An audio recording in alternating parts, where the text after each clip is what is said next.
So, Tim Black, obviously of YouTube. So I hear you drove here 7 hours with the fam. 7 hours, brother. 7 hours, and we had to do it, brother. Thing about it is, I wanted to be in D.C. when I was halfway coming because of with the demonstrations in D.C. But I said I'll double back after this and go attend those as well. So, I mean, the obvious question. Right now, there's been a lot of doom and gloom in the progressive world. A lot of people think it's all for nothing. Everybody's a fraud. What made you get in the car 7 hours for Nina Turner? What about Nina Turner makes you think she's different? Well, for one, Nina Turner's been telling me the same things, talking the same language for as long as I've known her, 6 years. And I can't believe that people believe that she does not support Medicare for all. It's like, to me, it's like the most disingenuous smear there could be. I mean, say something else. I mean, this is like the cornerstone of everything she's been talking about. Nina Turner was the darling of the Democrats until she endorsed Bernie Sanders. We were just up here talking about how they all were panicking, trying to get her to attend their rallies and to open up their events back in 2015. She walked away from all of that, and this is how they treat her. When things get tough, they blame her. And that's the reason, Jordan, you're the only person I'm telling this to. And I'm so glad you and I have cleared the air totally, man. And I'm so glad because I want to share this with somebody that I can count on. Brother, the way that they have been, to me, what they've been trying to do is stop our movement. Now, I know this movement ain't perfect, but it's the best thing we got going, and there are good people in it. And just because they don't always do what you want them to do every time out doesn't mean they don't want the same things you want. I can't fathom people that believe Nina Turner doesn't want Medicare for all or environmental justice or racial justice or ending qualified immunity. Those are the cornerstones. So these people or people that think she won't fight when she gets or people that think, bro, if she wanted the easy, she wouldn't be with us. What's the money for? All the money. They spent $250,000 on her, against her. What, you think that's for charity? Why do it? I mean, it's like, where's the fucking logic? I'm sorry, bro, but where's the logic, bro?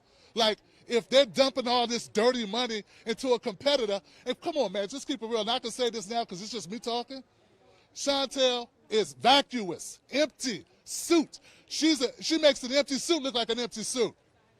She has no soul. She has no campaign. The Cleveland Plain Dealer said people wanted to vote for her because they wanted to ride with the establishment. And when they sat down and talked to this woman, bro, they said there was no there. It's actually interesting. The Cleveland Plain Dealer, which is the biggest paper here, said, and I quote, her record is undistinguished. Damn. That's damning. And now they're saying that Nina Turner isn't a Democrat. They say Nina Turner ain't black enough. Chantel is black. You know what? I don't care what color you are, but if your policies don't help black folks, and if you taking up the rear on something as easy as Medicare, universal health care, every other country in the westernized world has it, and you telling kids in Akron they're not good enough to have Medicare for all or universal health care, then you don't love black people. Let me ask you. You know, you've been covering this for years. We have the national media, the Democratic Party telling us, yeah, people in the Midwest, they don't want universal health care. Too much for them. These are moderate voters. Socialism scares them. Progressive policies are too much. I don't know. She's been running on Medicare for all, and she's in position to win. What would a victory for her do in terms of countering the narrative? I like the way you put that, George. It would encourage others, and that's the whole point. When you got such a bold voice, a strong voice, unequivocating, strong, steadfast, that makes other people want to come out, man.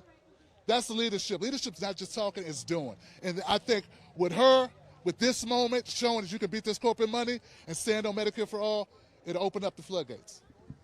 For you, because I was just telling the audience, for me, this is pretty invigorating, you know? The progressive movement's just been one circular firing squad in recent months. It's all, you know, everybody's a fraud, everybody's a sellout, all is, you know, it doesn't matter if they have a D next to your name, it's all for naught. So being out here and seeing, no, there's still people fighting. There's still people organizing. There's people who might be frustrated with Biden, the Democrats, but they're not giving up. For you, what has it been like to see this energy on the ground? Man, it's like you said, it's invigorating. It's so replenishing, brother, because I've been hearing all the negative talk too. And I come out here and I see that that ain't the real world necessarily, that there are people who want jobs. They want education, they want Medicare, they want health care, they want hope, they want a stimulus. They're not talking about the shit we on, man. It seems like some of us regardless of what color we are, some of us are living in a bubble, bro, because people are hurting, and all they want is solutions. And if we're talking about making those solutions real, they'll listen. That's what I know. We've been going door to door. We went door to door a couple hours ago. That's what they're talking about. Jobs and a way out of this damn pandemic. Let me ask you, because Biden, Crime Bill Joe, he made a lot of promises to black people, didn't he? He did. He actually said, we're going to, work on social justice, criminal justice, kind of undoing the crime bill, even though he never apologized for it. Right. In fairness, he's had a pandemic to deal with. But I don't really see much in the way of, government jobs, investment for black people. We've seen the same executions of black men. Yeah. Him, like Obama, kind of saying nice words, but nothing major. What have you seen from the White House and the Democrats in terms of, frankly, the continued... As angry as I get with some of the attacks from my progressive folks, man, I understand the frustration. Yeah, man, Biden, a lot of performing. A lot of smoke and mirrors, not a lot getting done. Look, what good is criminal justice reform if you take out the unqualified immunity piece? I mean, we can't prosecute cops. We ain't gonna stop cops if they can't be hit in the pocket like everybody else. So that's just one part of it that showed me Biden's not serious. He's just using lip service. Trump's out. Now we gotta deal with Biden. Inside game, outside game. I support direct actions. I support Nina Turner. I don't support all politicians, not even many politicians. Hell, I can't name more than 3. Inside, outside game is what I support. And lastly, if Nina Turner were in Congress, we see Cori Bush right now on the steps of the Capitol.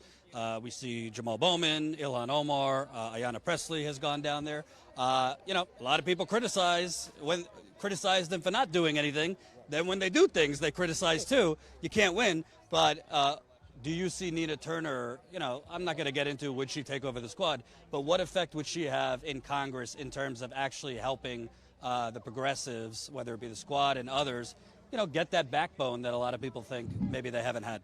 She'd be right there today. That's where she'd be. She'd have been outside on those Capitol steps because, and I don't think I'm going to get in trouble, that's what she told me she'd be. She's only here because of this campaign. And when this campaign's over, that's where she's going to go. So, I don't know, man. Like, I can't tell people to walk out on faith, but you got to trust somebody sometime. And until they prove you wrong, give a little, because we up against the world. What good is it? Like you said, you put it well, man. You said, damned if you do, damned if you don't. Well, that ain't no way to win. Well, I also think, whether it's politics, life, actions speak louder than words. I think a lot of people, because of their cynicism and frustration, have selective amnesia. I mean, you pointed out, in 2015, she committed political suicide.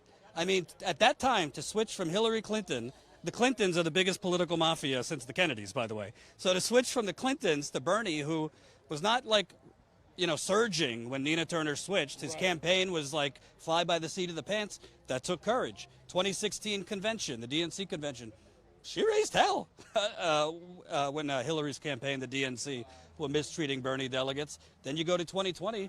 She basically moved to South Carolina to try and elect Bernie Sanders. So I think the actions, no politician's perfect. I'm sure if she gets elected, we'll have differences from time to time. But she does have a track record. Right, we'll have those conversations. And also, don't forget, Jordan, she went against the first possible female president.